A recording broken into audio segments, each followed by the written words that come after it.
जय जय गुरुवर, जय जय सर्वशक्ति। इंसान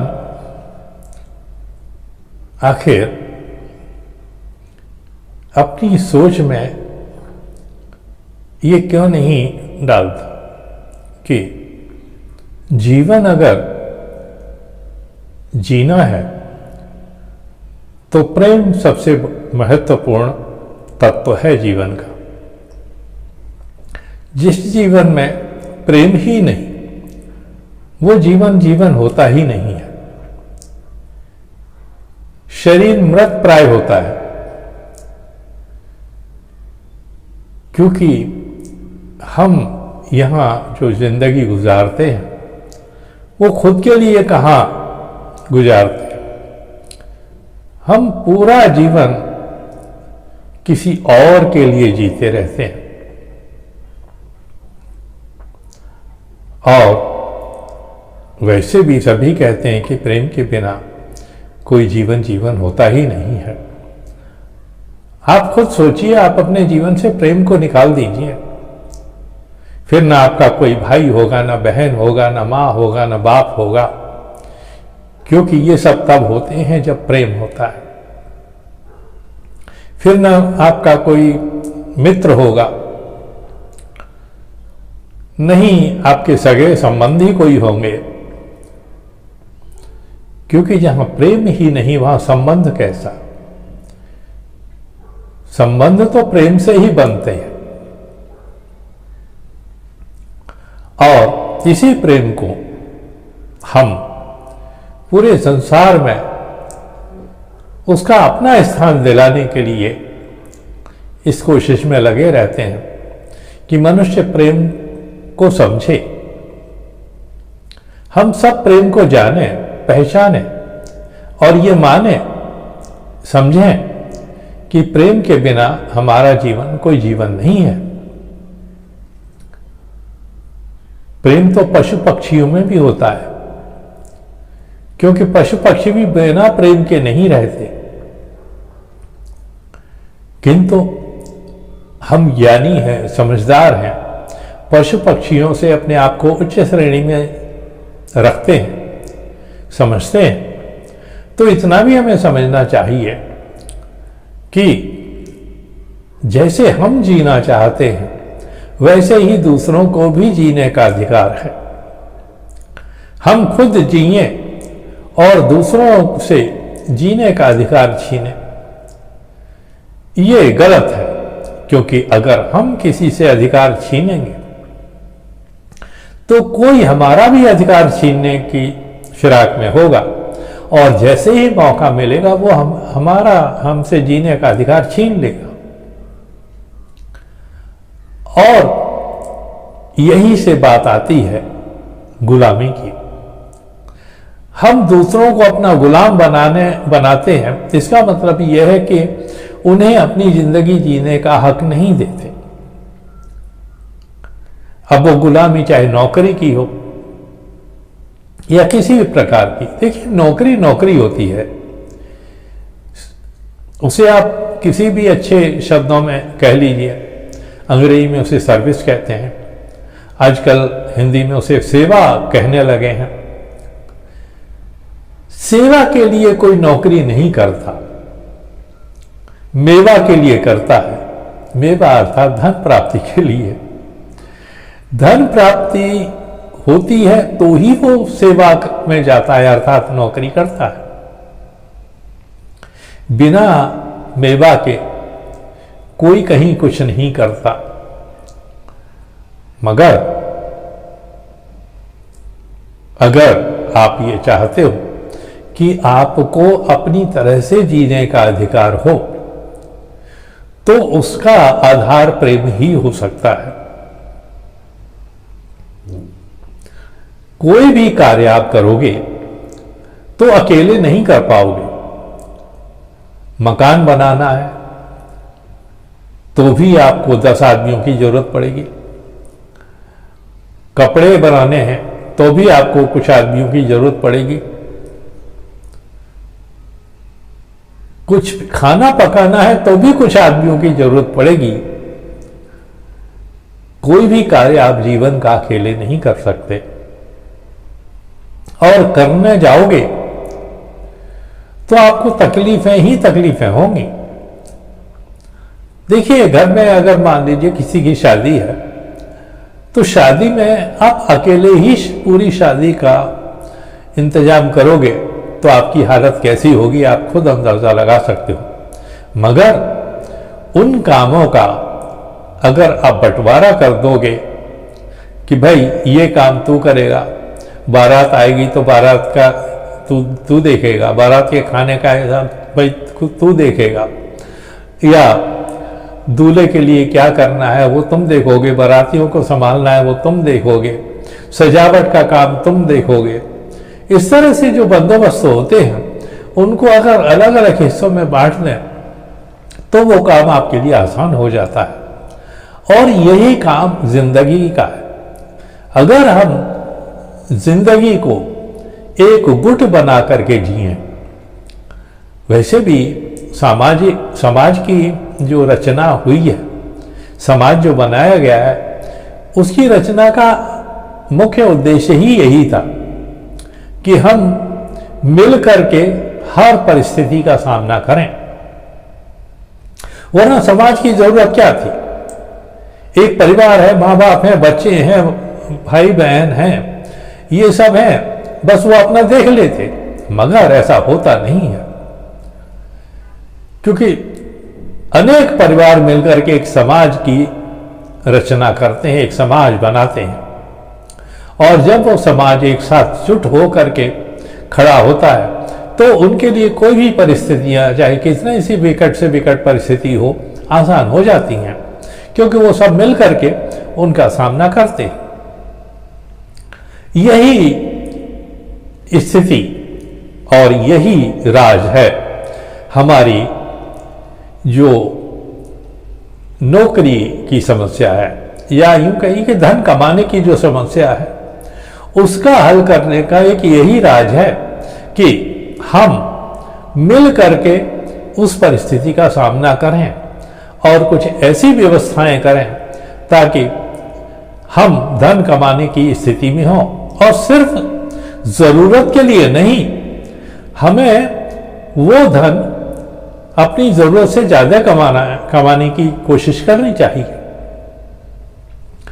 क्योंकि जरूरतें कब पड़ जाती हैं? अचानक कोई बीमारी हो गई, अचानक कोई उत्सव आ गया, अचानक कोई रिश्तेदार आ गया, हमारी जरूरतें बढ़ जाती हैं और उसी समय हम धन कमाने की स्थिति में नहीं होते, तब हमें किसी से उधार लेना पड़ता है। इस उधार लेने से बचने के लिए ये जरूरी है कि हम अपनी जरूरत से ज्यादा धन कमाएं और कुछ धन हम संचित करते रहें, ताकि ऐसी परिस्थितियों में उसका उपयोग हो सके। अब ये धन हम कमा कैसे सकते हैं? नौकरी हमें करनी नहीं है, गुलामी हमें करनी नहीं है, तो उसका रास्ता एक ही है कि हम अपना काम करें। हम जिस काम में निपुण हैं, ऐसे बहुत से व्यक्तियों को एक साथ जोड़ें, क्योंकि फिर हम कहते हैं कि आप निपुण कितने भी हों, अकेले अगर आप करने जाएंगे, मान लीजिए आप एक कारीगर हैं, लकड़ी का काम करते हैं, फर्नीचर बनाते हैं, तो फर्नीचर बनाने के लिए आप अगर अकेले काम करोगे तो पूरे दिन में आपसे कुर्सी नहीं तैयार हो पाएगी। मगर उस कार्य को मिलकर के अगर करेंगे, 10 आदमी करेंगे, तो ऐसे 50 कुर्सियां एक दिन में आप बना लोगे। अब देखिए, एक दिन में आप एक कुर्सी बनाते हो और 10 लोग मिलकर के 50 कुर्सी बनाते हैं, तो 50 कुर्सियों का मूल्य क्या होगा ये आप खुद समझ सकते हैं। और सबको जो लाभ होगा वो 5 गुना होगा, 10 गुना होगा। तो इस तरह से जब आप कार्य करोगे तो आपकी आमदनी बढ़ेगी। अब इसको हम और भी बड़े रूप में देख सकते हैं। हम इसको यूं देख सकते हैं कि 10 की जगह हम 100 आदमी इकट्ठे कर लेते हैं, एक ग्रुप बना लेते हैं और फिर हम कार्य करते हैं। अब देखिए, 100 आदमी की निपुणता अलग अलग होती है, तो जो कार्य जिस आदमी के लायक होता है वो कार्य उस आदमी को सौंप दिया जाता है। कोई ज्यादा निपुण होता है, कोई कम निपुण होता है, कोई इस बात में निपुण होता है कि ये जो माल है हम बेचें कहाँ, बाजार में कैसे बेचा जाए इसे। कोई इस बात के लिए निपुण होता है कि हमने इकट्ठा माल कर लिया है और पूरा का पूरा माल ही हम कहीं किसी को बेच दें। तो ये बातें जब सामने आती हैं तो हमारे पास अगर 100 आदमी हैं तो कुछ आदमियों को हम उस कार्य में लगा सकते हैं। और इस तरह से जो चीज हम जाकर के थोक भाव में बेचें उसे अगर हम बाजार में खुदरा भाव में बेच दें, यानी अलग अलग एक एक चीज हम बेचें लोगों को जाकर के, तो वो जो थोक माल का व्यापारी है उसका लाभ भी हमें ही प्राप्त होगा और इस तरह से हमारे सब लोगों को काम भी मिलेगा, वो सब काम करेंगे। अब ऐसे अगर कार्य किया जाएगा तो निश्चय ही हमारा लाभ और ज्यादा बढ़ेगा। मगर आप कहोगे कि उसके लिए धन कहां से आएगा, तो वही तो हम कहते हैं कि आप हमारे साथ जुड़िए, साधन हम जुटाएंगे। आप अगर खाली हाथ भी हम आ जाएंगे हमारे पास तो हम आपको वो साधन जुटाएंगे, चाहे वो धन के हो, चाहे जगह के हो, या चाहे किसी और तरीके के साधन हो, हम वो साधन आपको उपलब्ध करा देंगे। आपका काम है काम करना और जो भी लाभांश होगा आप सब में वो पड़ जाएगा, उसमें कोई आपको समस्या नहीं आएगी। यही है और इसीलिए हम चाहते हैं कि आप सर्वाशक्ति आनंदालय से जुड़ें और उससे जुड़ने का तरीका बहुत आसान है। आप हमारे चैनल को सब्सक्राइब करें अगर नहीं किया है अब तक तो, और अगर कर लिया है तो इसे हर वीडियो को आप देखते रहें, साथ ही दूसरे लोगों को भी आप इन वीडियो को शेयर कीजिए, उनके साथ साझा कीजिए ताकि उनको भी इस बात की, इस योजना की जानकारी मिले। क्योंकि आजकल भारत में बेरोजगारी से बड़ी समस्या और कोई नहीं है। जो भी समस्याएं हैं सब इस बेरोजगारी से ही निकलती हैं। आपके पास मकान नहीं है, आपके पास कपड़ा नहीं है, आपके पास में शादी के लिए धन नहीं है, ये सब समस्याओं का एक ही हल है, रोजगार। अगर रोजगार आपको मिल जाता है और वो भी ऐसा जो जिससे पर्याप्त धन की प्राप्ति हो, तो आपकी सब समस्याएं हल हो जाएंगी, चाहे वह स्वास्थ्य संबंधी हो, चाहे किसी और तरीके की समस्याएं हों।